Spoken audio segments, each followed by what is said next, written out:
The reproduction of this content is not allowed without the express written consent of EBH Fitness LLC.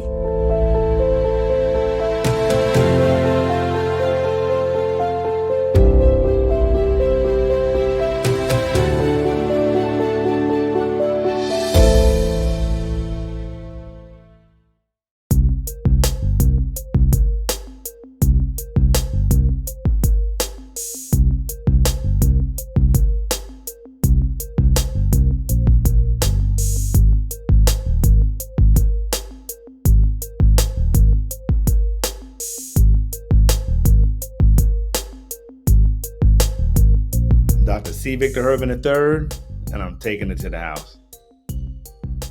And I'm Dr. Timothy Hoover, and I'm taking it to the house. We want to welcome y'all to another edition of Taking It to the House. Bruh, my first take. We're 7 games in. I'm talking about the Major League Baseball, and specifically I'm talking about the Dodgers. We are 7 games in. Big off-season acquisition, we get Ohtani. But he's not even the lead story for the Dodgers. I'm talking about Mookie Betts, hitting over 500, already got 4 home runs. They moved him from right field, moved him from second. Now he's playing shortstop. What can't he do? Yeah, I'm representing LA today, the Dodger Blue today. That's my first take. Go ahead, Mookie. Go ahead. Do your thing. I pass it to you, sir. Mookie.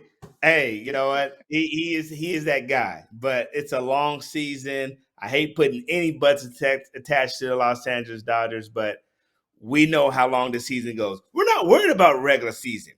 They gonna do what they gonna do in the regular season. I'm talking about what happens in September, October. That's what I want to know. If Mookie is doing this thing come then we are going to be hoisting another trophy. But where I want to start at is, man, women's basketball. That's what's up. When did that become prime time watching on a Monday night?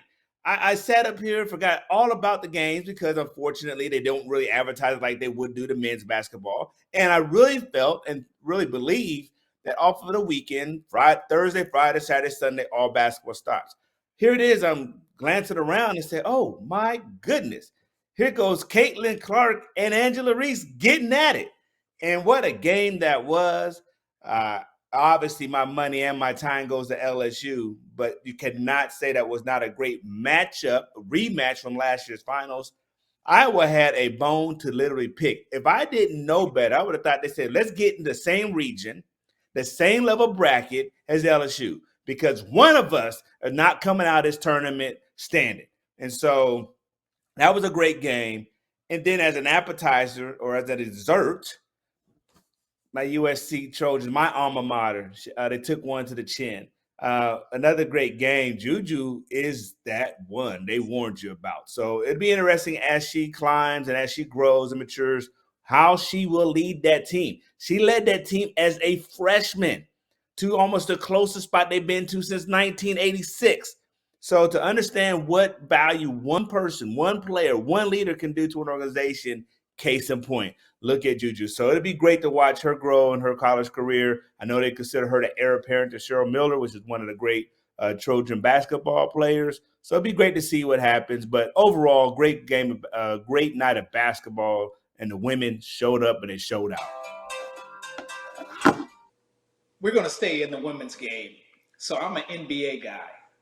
I didn't want to watch NBA last night. I wanted to watch and see what the hype was about with Caitlin Clark. I wanted to sit down and watch a game that included her, that meant something. Okay, so what was at stake? What was at stake was a Final Four appearance against, as you say, a rematch of the championship even last year. So I had to see, what is this hype called Caitlin Clark? She did not disappoint.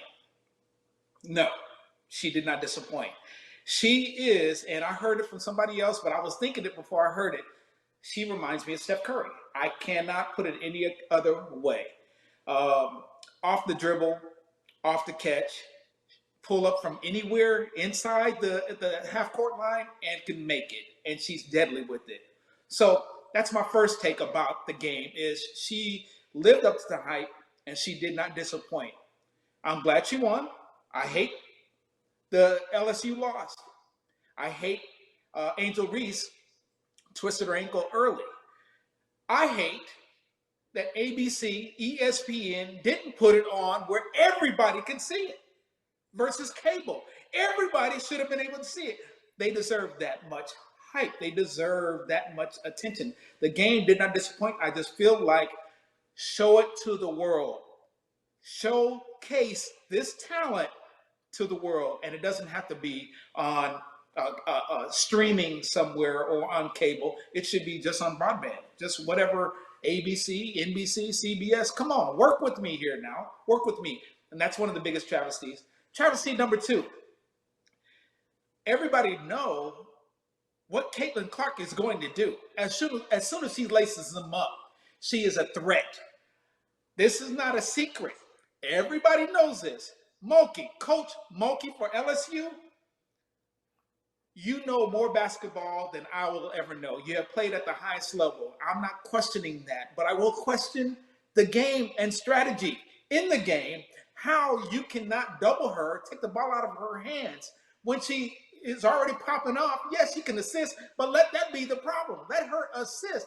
Don't let her get her team hyped up in the moment, take it out of her hands. And so the defensive strategy I did not agree with, and you can't put somebody little on her. If you're going to put anybody on her, you need to move her. You need to touch her up a little bit. I'm not talking about violence, but the game is a physical game, and I'm just saying make it more physical, make it more harder for Caitlin. But, bruh, she is all that and a bag of chips, and I was impressed. And that's my first time watching the whole game of her playing. And you talk and mentioned USC. Juju just doesn't have any help. She was unmatched. UConn was just bringing it, and they kept bringing it, and they just kept bringing it. It was like a tidal wave, and I just feel like Juju, her first year, she doesn't own the team yet. You hear what I'm saying? And I hope you understand what I'm saying. Is she doesn't own the team yet. She can be the most talented. She can be the best player on the team. But like Angel Reese said when she came off that first time out, give me the damn ball. That's what I want Juju to say next year and in the future. Give me the damn ball. Everybody else get out of my way. I'm going to be the playmaker. I'm not as disappointed with that game because I just thought they were playing over their skis. They were in a heavyweight fight, and they weighed in kind of lightweight as bantamweight. UConn is they're just that good. So Caitlin Clark, what will you do now that you're in the Final Four? And UConn, I can see them two. Those two are going to be pairing up against each other, right, in the Final Four. So it's going to be interesting to see what Caitlin Clark will do at the next phase of the tournament. I agree. I mean, when you look at it, I really like your assessment on Juju. Mainly is, you're right. She is an up-and-coming freshman. She has inherited an existing culture. Now, she has done her part to say, hey, I am the heir apparent, but whoever that team captain is, the upper class, what have you, got it. Next year's her team. It was a proof in concept, what they say. Is she as good as she is? Was she just a high school phenom in California? You know what? Guess what? This is what she did with our team as an addition. And I agree. Now that the team is going to be centered around her, I put the trust in Cheryl Miller and the staff that they will make sure that Juju has the complemented staff and support. And because the other side of it is, for recruiting, USC made it to the Elite Eight. So how many young women out there was watching that game and said, I want to play with her? And so while they may not have made it to the Final Four and the eventual champions, I think the product on the floor or on the court was enough for that to help the recruiting for them to get that help that she requires. Regarding Iowa, yeah, again, we already said LSU is my team as well as USC. Anything short of violence, but you're right. I'm putting a body on you. It was unfortunate that Angel got hurt the first half. It'd be very interesting with a healthy, but injuries are part of the game. I understand that. But when you see someone popping off 67 points, responsible for 67 points, 40 of which she shot, and the other of which are assists, I think we'd have a problem here. I think we need to say, hey, which one of my recruits that really is still on scholarship but maybe in jeopardy losing scholarship, or which one of you all are a walk-on? You got 6 fouls for a reason. Your job is to make sure she doesn't shoot that three-pointer up. I mean, especially when they narrowed the gap down to less than 10 points, I felt that it looked like the momentum was returning for LSU. And I would have asked for, let's go ahead and get a little more physical, because she was going all over the place. And like there was no answer. It's one thing to say, hey, we just not gonna we'll let them get their shots. And it's another to say, she's getting her shots and she is single-handedly beating us. And so I was surprised at the lack of adjustments to stop her shooting. I don't know what her percentage was, but everything she shot up there was going in. And as you stated, it's Steph Curry-esque. So this is her last year in college. It would be very, very interesting and exciting to watch her in WNBA. And it's players like that that will keep the WNBA afloat and have the casual consumer as well as the well-seasoned NBA fan tune in to see what happens with Caitlin at the next level, what happens with Angel Reese at the next level. So I think, again, that does a great product for women's basketball overall, from the college level as well as the pro level. The other thing, the other takeaway is I don't believe LSU played their best game. I saw a lot of missed second chance opportunities. They're getting rebounds. They're taller, they're bigger, but they played small. They played like they were afraid of the moment, and that's surprising because they're better than that. They're better than they showed, and so that doesn't. I don't want to take anything away from Iowa and what Caitlin did and what they did as a team, but LSU did not play their best game, and I will go on record and say that.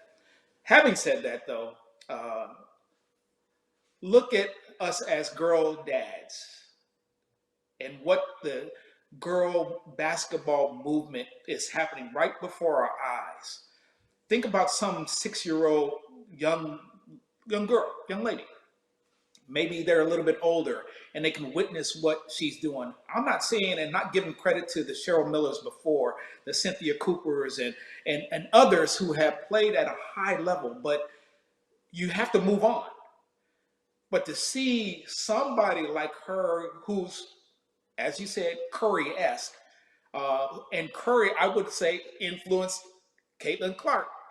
Look at who Caitlin Clark could be possibly influencing and hopefully moving the basketball movement for the ladies. And again, that goes back to my point.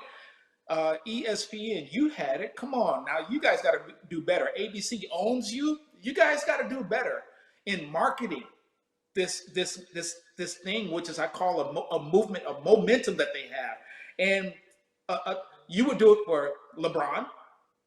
You did it for LeBron when he was in high school. You put his game on. How come you can't put, and so I'm not going to beat that up too much.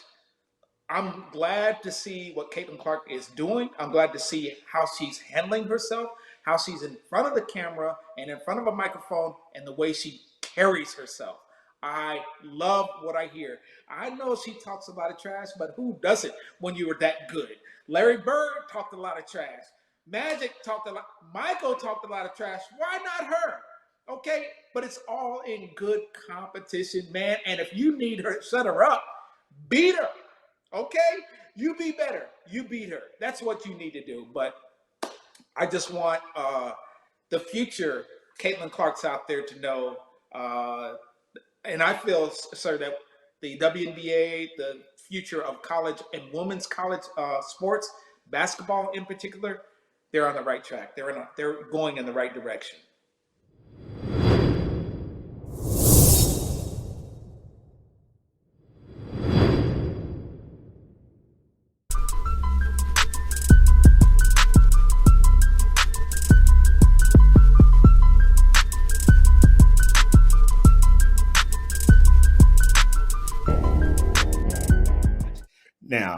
What about the men's basketball this weekend? Any surprises? What are your thoughts? I mean, what say you, man? I did not watch one game. I had it on, but I didn't.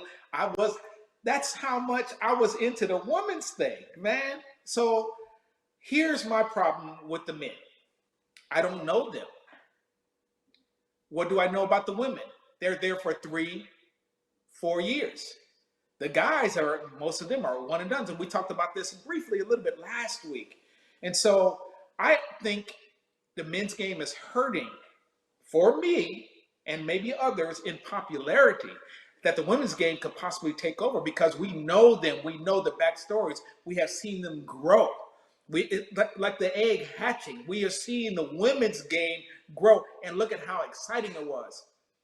And so every year, I don't know out of the men's, and so I didn't watch anything of the men's, and I paid attention to who won. And I know, as we said, North Carolina State, they're men and women's, man, they're in the Final Four, and props to them. I know UConn is still up in their wrecking shop. You know, I know these things, but I'm not as excited. I really don't care. But the women's game, I do care about. But I'll pass it to you. I'm not trying to be cruel to the men's game. There's nothing there for me. I have no stakes in the game nor interest in it. That's real talk. That's real talk, and very exciting to see and how it may evolve. Will the women's basketball ever reach the level of men's basketball? I will tell you this: Easter dinner, we're around the TV, all the family around, and the question was, what channel is the women's basketball game on? That's how popular that game was on Sunday, on Easter Day. It was, okay, what time's the Purdue game? What time's the Duke game? But isn't the women playing? People came in to Easter dinner asking, turn the game on the women's channel. So it goes back to the excitement as well as the storylines. I totally agree with the storylines because we can follow the women much longer in their college career, which gives you a sense of attachment to them. I couldn't tell you all the players of the men's team, but I do watch the men's team because I'm not watching necessarily for the players. I'm watching necessarily for the teams. I know while I may be a USC alum, my basketball team that I love watching since I can remember is the Carolina Tar Heels. So I watching for teams. And then little upsets. I love watching Cinderella stories. So I was very surprised that North Carolina did not make it. But what really surprised me when I looked at it, 3 North Carolina teams in there. And who would have thought the little brother of the ACC, the little brother in Raleigh, North Carolina, is the one that makes it. Not Duke, not what they call in Tobacco Row, not Duke, not Carolina Tar Heels, not the Blue Bloods. North Carolina State did the doggone thing. And understanding what they did in the ACC championship run, how their season ended, that they were really left for dead. And so to watch that, and there's so much energy around that team. Some are even, equaling it to Jimmy V, and watching, just even think of the nostalgic tapes and videos of watching Jimmy V jump up and down on the court in the early 80s. So to see that momentum, to see the nostalgia come up, it was great. It was great to watch North Carolina State shut Big Brother up. I do not like Duke. Again, I'm a Carolina fan. And so to watch Duke, and I went in there saying, man, Duke's probably going to run the brakes off these dudes. And they didn't. And look, so if you watch Sunday's game, then you back that up to Friday's game. North Carolina State was straight jugular, slicing off necks. This cat, again, because I don't know players, I watched the team. They had a young man on there. He came down there, 7 3-pointers. He single-handedly won that game. Like, they were down, and he came up there, Yama. He was Caitlin Clark in them. See, Caitlin Clark. We're now using Caitlin Clark as an adjective to describe someone. Straight Caitlin Clark in it. Next thing you know, took their heart, took their soul out their body as though they were God. I mean, just ripped it. And it was exciting. So coming into Sunday to see which team is going to show up from North Carolina State, they know who they are. They're not pretenders. They're not contenders. Those guys are saying we are champs. We took down your best. You say Duke in our own state is better than we want some of that. And they went and took it. So I love watching that. And so that part. And there's that Purdue team. Ooh, look, Big I boy talked out there. about it last week. You look, big boy in the middle. Now, he had his lunch cut out for him last week because they didn't blow them out by no 30, 40 points. But big boy in the middle, I look forward to this Final Four matchup and what he will do. Edey, that's a grown man right there. And to see their confidence, because they have some demons they have to slay.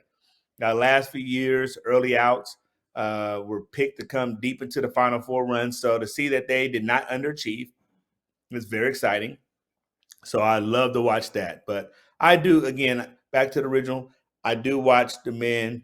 I do watch the women. I can follow the women because, like you stated, know the names. The men, I just know the teams. I just want to see a good game and watch a good show. Can you pick one? Who do you with the Final Four coming up? Can you pick one? And for the ladies as well, do you have one? Purdue for the men. I think big boy in the middle, there's no stopping him. I think it'll be some great matchups. And I like North Carolina State, but I think big boy in the middle, he's gonna make a lot of people work. He's gonna make a lot of people work from Purdue, Edey. And then women, I will go with South Carolina. I think there's a nasty taste left in their mouth from 2 years ago, knowing LSU took them out. The title belongs in the SEC. It's either going to be South Carolina, LSU. Thank you, Iowa, for coming to play. I know that Caton is not going to go away quietly. So, but I do pick. I'm picking South Carolina because I believe in what they're doing. But you can never look over UConn. Never. That's almost like going against Tom Brady or Mahomes. So I know what's on tape. I'm calling South Carolina. That's my answer. And I know UConn is there. And again, I know this is on tape. South Carolina's my pick in women's. Purdue's my pick in the men. What about you? I'm gonna go with South Carolina with the women also. Don Staley, and they're undefeated, and they just are ferocious. Yeah, they remind me of the Wolverine. I'm talking about the animal. They just keep coming.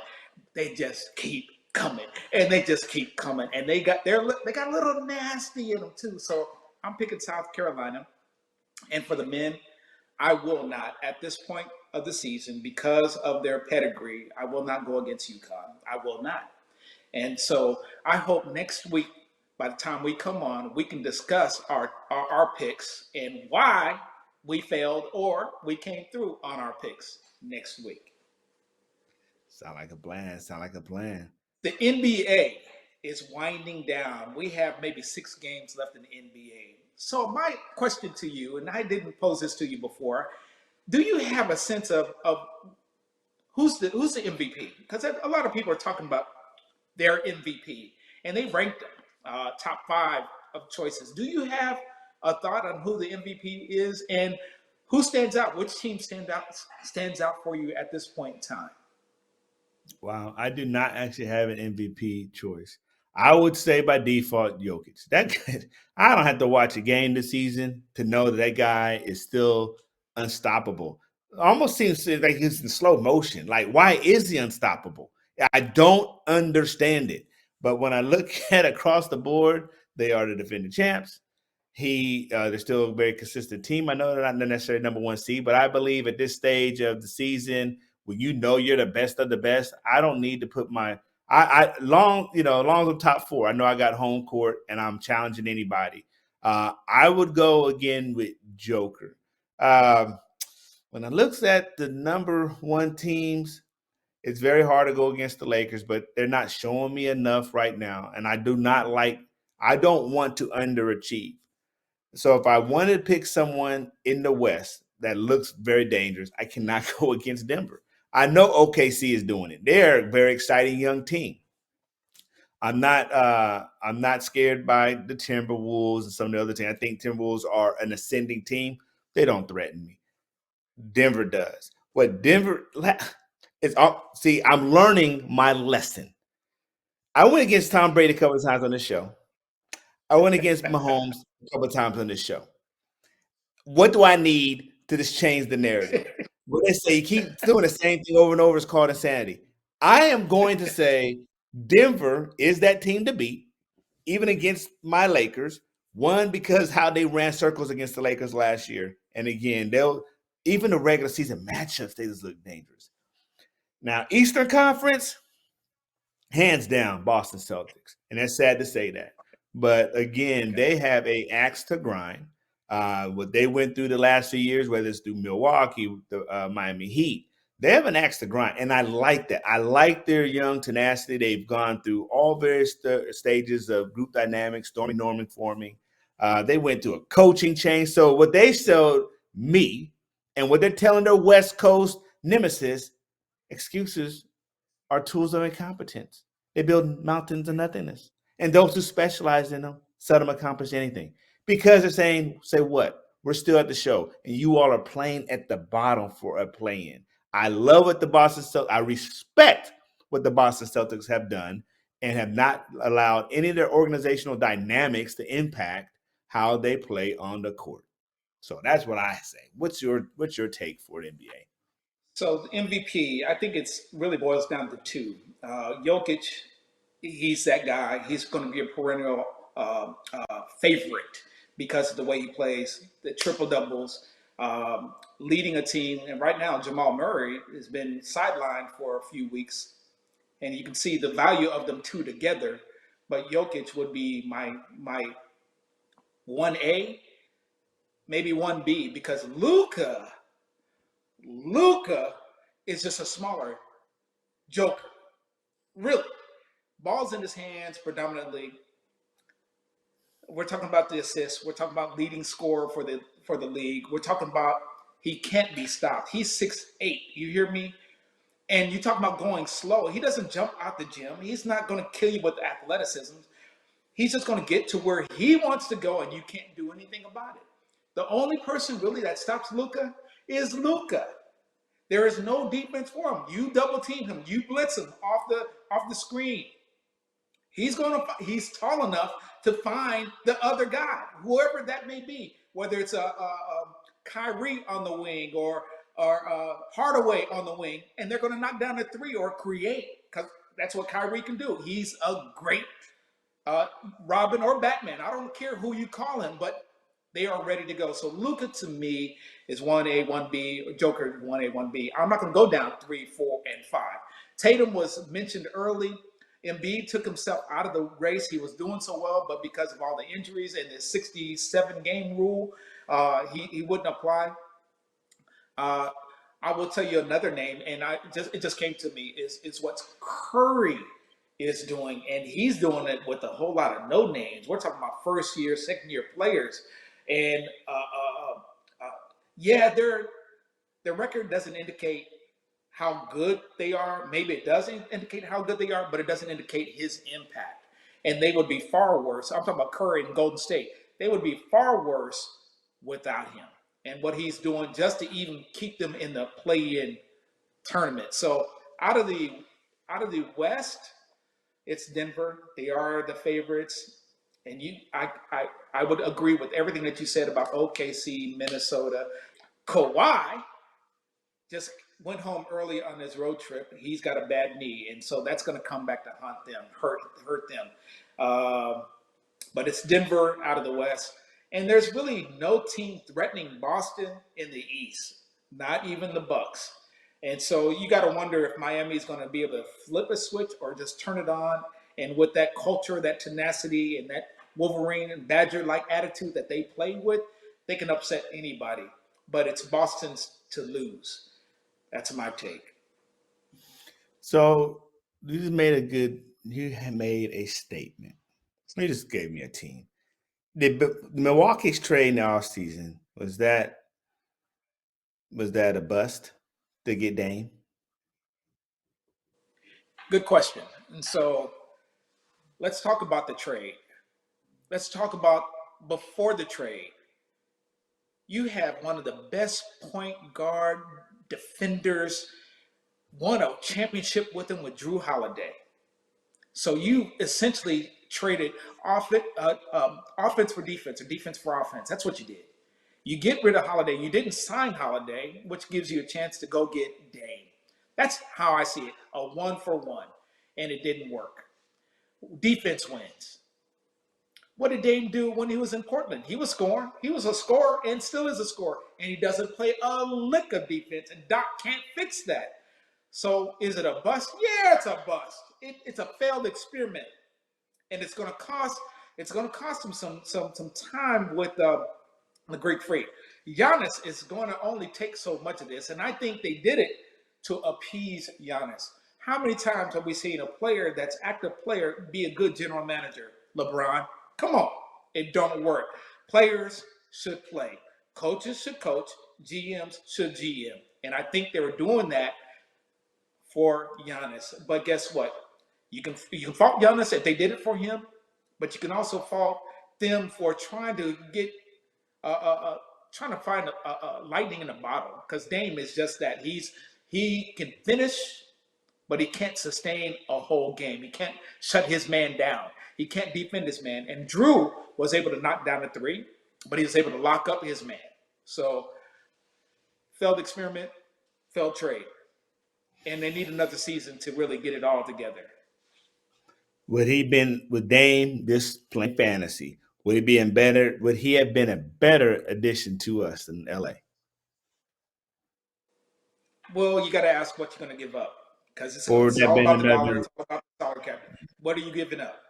And I mentioned last week about getting rid of LeBron James, and at the risk of cutting off my arm because LeBron is that dude, okay? But I want us to not sacrifice our growth and our young guys for anybody else. We're already doing that with LeBron. We did that by Kuzma, by Ingram, by Caruso. Come on, we won championships with these guys for who? To get Westbrook, Russ. And so, no. I don't want Dame. I don't want anybody else. Let's do what we have. Let's grow these pieces. Let LeBron retire. Let's move on. Well, even once he retires, if AD's not ready to take the helm, we're going to be back in that market trying to find somebody. It'll be interesting. I just don't want to go back to no dark ages, but I definitely don't think we need to sit there and try to buy championships. LeBron's been on the team now almost a decade. I mean, it's amazing how fast time goes by. What also, are we going to get out of this? Also, with the Bucks and Dame and Giannis, Middleton was hurt quite a bit this year, so it did affect their wins and losses. But he's not known for defense either. They miss Drew Holiday. They miss him sorely. So you get Patrick Beverly, and you know he's a dog. I like his tenacity, but he's not Drew because Patrick is just can't consistently knock down the three, and he's not really an offensive threat. Drew can get anywhere because of that body size he had, and he'll put it on your head too. He'll dunk on you too. But it's not completely on Dame and the failed experience. Middleton being hurt helped their cause or lack of winning. Well, this means then Boston may have a clear path to the Eastern Conference final game. Minus the Knicks team and Jalen Brunson, I don't see any other team out there that's halfway threat. We do, like you said, it was a great story to watch Miami do it with a very injured team last year. It was great watching Milwaukee in their little small window dynasty. But anytime you fire a coach after winning a championship, you pretty much think you're saying, hey, look, we did our best. We'll see you in 30 years. And then you fire a coach midway in the season like the Bucks just did. That just speaks of an organization that does not know itself. And so I don't expect them to do much come the postseason. I think it is Boston's championship, at least the Eastern Conference championship, to lose. It'll be great to watch them match up against Denver and see how they can stop Joker.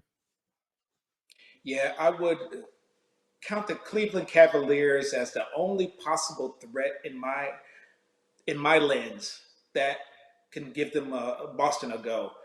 They got some big guys, two 7-footers inside with Allen, and I forget the other young man's name. Mobley is his name. So they're Mitchell is the only thing. He's just got to stay healthy, get healthy, and so he missed a significant amount of time. But I see Cleveland being that team if they can use these last few games to ramp up and get it all together. But otherwise, I agree with you. It seems to be a clean, easy path. So Boston, just don't beat yourself. See you in the finals. Yeah. We're going to wrap it up with our NBA take. Love the show. I hope you love the show. We want to know what your team is doing, what your college team is doing. Who are you rooting for? Who's coming out of the Final Four? Who's going to be in the championship for the women, for the men? What's your baseball team? Speaking of baseball, we had a no-hitter already. A no-hitter. Ronel Blanco for the Astros. What? Already? We're only 6 games in. But that's neither here nor there. We just want to celebrate with you guys on a weekly basis. Come and join us like it's a fireside chat. Tell us what's going on in your sports world. And I'm Dr. Timothy Hoover, and I'm out. Hey, team, again, it's been out some time. We do these 30 minutes like it's just a shot out of a cannon. So, again, appreciate you all. Continue hitting us up on our Facebook, Instagram, TikTok, what have you, every social media outlet that's available. Love hearing your questions. Love seeing your engagement. We will see you next week. Same time, same place, same channel. And next week, we'll have a lot of things to talk about, including who won these championships. You heard our picks here today, team. You heard our picks. Who's going to do it? Who's going to represent next week is our producer, Steve, have an opportunity to have two-time champs. One in the women's bracket, one in the men's bracket. It's going to be exciting to watch. But again, be safe this week. Enjoy your time. I'm C. Victor Urban III, the PhD, taking it to the house.